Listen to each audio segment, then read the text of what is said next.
السلام علیکم ورحمۃ اللہ وبرکاتہ۔ الحمدللہ کفا وسلام علی عبادہ الذین اصطفیٰ، اما بعد۔ محترم ناظرین کرام، آج کی تراویح میں چوتھے پارے کا خلاصہ ہے۔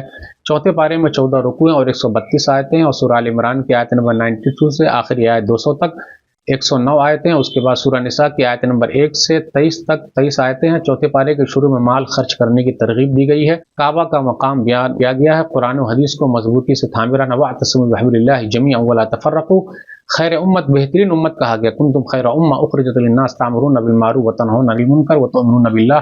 سورہ ال عمران کی آیت نمبر 110 ہے کہ تم لوگ بہترین امت ہو، لوگوں کے لیے نکالی گئی، بھلائی کا حکم دیتے ہو، برائیوں سے روکتے ہو، اور ایک اللہ پر ایمان رکھتے ہو۔ غزوہ احد کی تفصیل ہے۔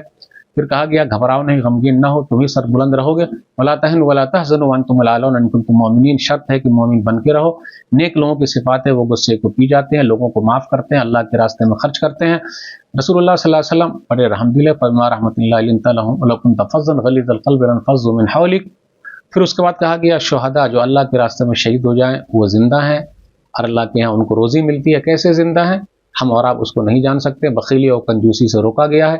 موت کے بعد حقیقی زندگی میں وہ ہے جو کامیاب ہو گیا، ہر نفس کو مرنا ہے، جو آخرت میں کامیاب ہوا وہی سب سے بڑا کامیاب۔ اس کے بعد کہا گیا دنیاوی زندگی دھوکے کا سامان ہے، ایمان والوں کی آزمائش ہونی ہی ہونی ہے۔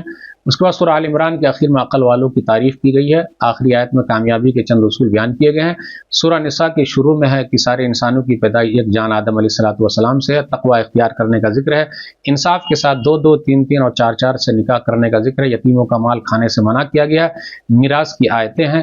پھر پارہ کی آخری آیت میں ان عورتوں کا ذکر ہے جس سے نکاح جائز نہیں۔ تو ناظرین اکرام، چوتھے پارے کا یہ خلاصہ تھا۔ اللہ سے دعا ہے کہ اللہ تعالی ہم لوگ قرآن کریم کو پڑھنے، پڑھانے، سمجھنے، سمجھانے اور لوگوں تک پہنچانے کی توفیق دے، آمین۔ والسلام علیکم ورحمۃ اللہ وبرکاتہ۔